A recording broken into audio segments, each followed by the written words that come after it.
Well, good evening and welcome to My Favorite Things. Last time we were here, we talked a little bit about the 6-step financial planning process. And I mentioned to you, it was also important that you understand how to select your advisor and some of the things to look for. So I wanted to bring that to you this afternoon so that you get a feel for how you should select your advisor, how you should go about doing so. And these are just a few little tips. So, hopefully you like this video as well. I encourage you to subscribe, like, share, comment, and let's get it on. This is My Favorite Things. I'm Trevor Best, and I'm here just sharing some valuable information with you on some of the things that I really enjoy. So I guess I'm being a little bit selfish, but I'm hoping that some of the things I enjoy resonates with you and we can find some common ground in which to relate. All right? So tonight we're looking at how to select your advisor. And we're talking primarily some type of financial advisor.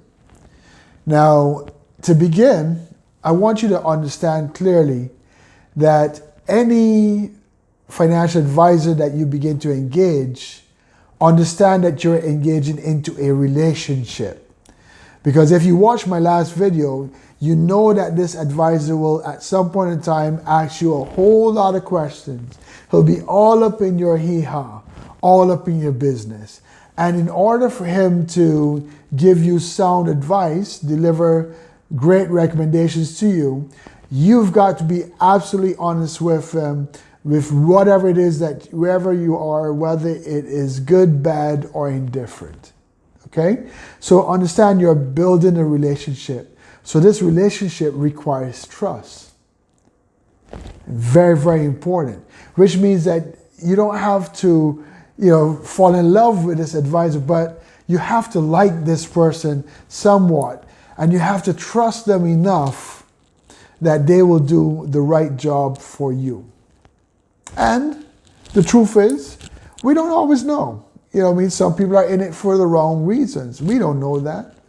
But follow your gut, follow your instinct. Because this is a relationship that you're building for a long term.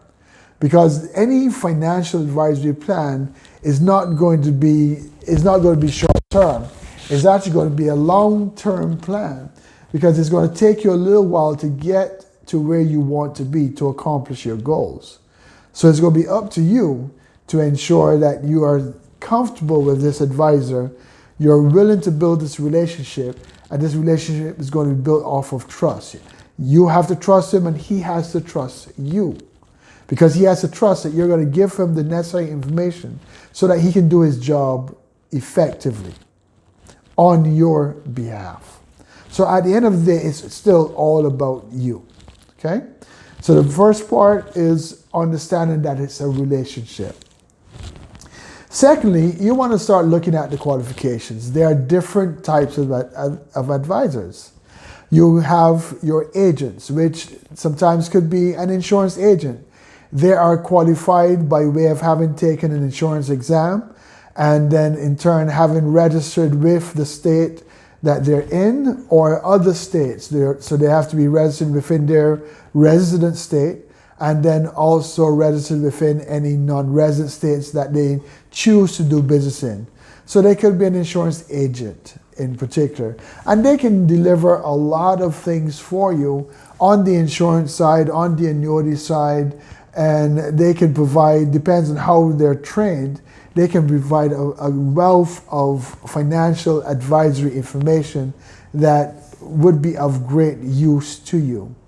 Okay? They have to study at a minimum of 60 hours and take a test as well to ensure that they pass that test, that they're proficient in understanding the area in which they're going to advise you on. Then you've got advisors that may have a Series 65, whereby they've moved on from just insurances. They have a Series 65, so now they're able to manage money. So they're able to manage a portfolio of monies. And they can ask for some type of a fee as well based off of how they structure their business. Okay? You also have the certified financial planner. That person has gone through a wealth of studies, several areas of studies in order to get that certification. Takes them a little while to do the studies, it takes them a little while to get that test. And they are oftentimes fee-based. So they're fee-based. Oftentimes they're usually not charging a commission, not earning a commission on the implementation of certain products, versus like the insurance agent. The insurance agent is oftentimes paid by the insurance company for placing that product with them. And at times they may have certain incentives as well from the insurance company, which is not a bad thing. Remember, at the end of the day, they're still doing the job, so they have to get paid. They're paid somewhere, somehow. So an insurance agent oftentimes may not collect a payment from you per se for their job, but they'll receive a commission from the insurance carrier in which they place the business with, and that's how they get paid and incentivized in many instances. The certified financial planner is oftentimes fee-based, so you're paying him a fee for his services, for him to create the financial plan for you, and then sometimes he may just reach out to a person like an insurance agent to actually implement the actual products that he wants to design within the plan. A certified financial planner may also work closely with tax advisors.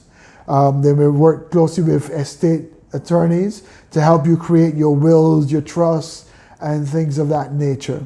So, and not that the insurance agent won't work with those type of people as well. It just all depends on how they are set up.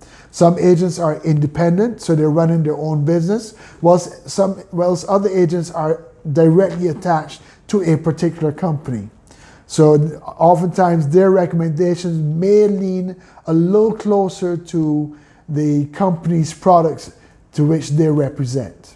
Okay? Still not a bad thing. But in that, you understand that you have to look at the qualifications, ask a few questions. Query, how long have they been qualified? How long have they been doing this business? Who else have they assisted? Have they been a part of any intricate cases that are similar to yours? What have their experiences have been? Because again, you're always building that relationship. So you're asking the question and trying to understand. The true advisor for you will be forthcoming and willing to give you all the necessary knowledge that you need to make a solid decision. And please don't just base your decision on whether this is an agent or is a certified financial planner, because either way they're getting paid, right? Whether from you directly or from the company that they're putting the business with. That is the nature of the business. You're not doing it for zero, but ultimately you want to make sure that you can feel that agent has your best interest at heart versus his own. Very, very important. Now, those are just a few little things that you can look for when choosing a financial advisor.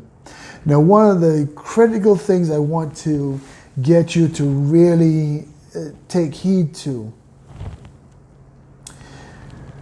any agent that comes to your home or meets you or wherever, and right away they're making a recommendation to you without really getting to know you or getting to understand what your needs truly are, that is not the agent for you. You want to go in the opposite direction. You don't want to hang out with that particular agent because they're in it for themselves.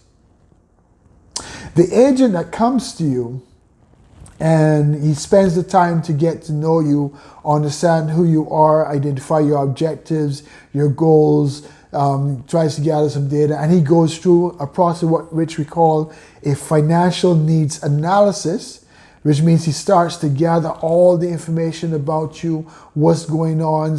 He'll ask you some very specific questions, but then he'll gather some notes from just your general conversation. That's the agent that is looking a little closer towards what your needs are versus his own. So before he even comes back with a recommendation, he's gathering a whole wealth of information so that he can share that information with his colleagues as necessary, so that he can make sure that he's making the right recommendation for you, and in turn using that information to come up with his recommendations. So that's the agent you want to more cling to versus the one that just meets you here and right away he's making a recommendation of, let's say he's making a recommendation of $100,000 worth of insurance. Well, how does he know you need $100,000? You may need $500,000. You may need $333,000 worth of insurance. But he's saying you need $100,000. No. He has to take the time to get to know you, get to understand what your needs are before that recommendation can ever come. So you want to be very, very careful of those. So in selecting your agent or your advisor is built on trust. It is a relationship, a long-term relationship in particular.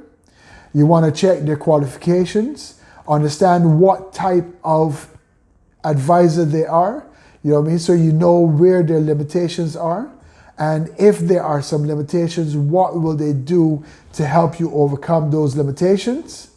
And then in turn you want to make sure that they're going to do a proper needs analysis with your financial needs analysis, which simply is they're gathering all the data about you financially so that they can make the necessary recommendations in the future. Well, that's it for now. I hope I've been able to share some valuable information with you that you can go out and implement right here, right now. I am Trevor Best. This is My Favorite Things. This is My Favorite Things channel, but we're also posting on the Money Matters channel as well, so that you can have both areas in which you can gather information. I encourage you to go out there, subscribe, like, share, and comment. Let me know what you think about this video. Let me know if there's areas in which you want to have more information on. I'm going to be loading up a lot of information here. I know financial advising is not necessarily the sexiest topic in the world, but understand this, it's an important topic. You got to know and understand your money. You got to make sure that your money is right. You got to know what your future holds, what your plans are, and how you're going to get there. You got to chart a path. So forget all the other noise. You didn't do the things you were supposed to do, no problem. It is what it is. There's information out here for you, and I'm bringing as much of it to you as possible. Tune in. My Favorite Things and Money Matters. I'm Trevor Best. Be blessed.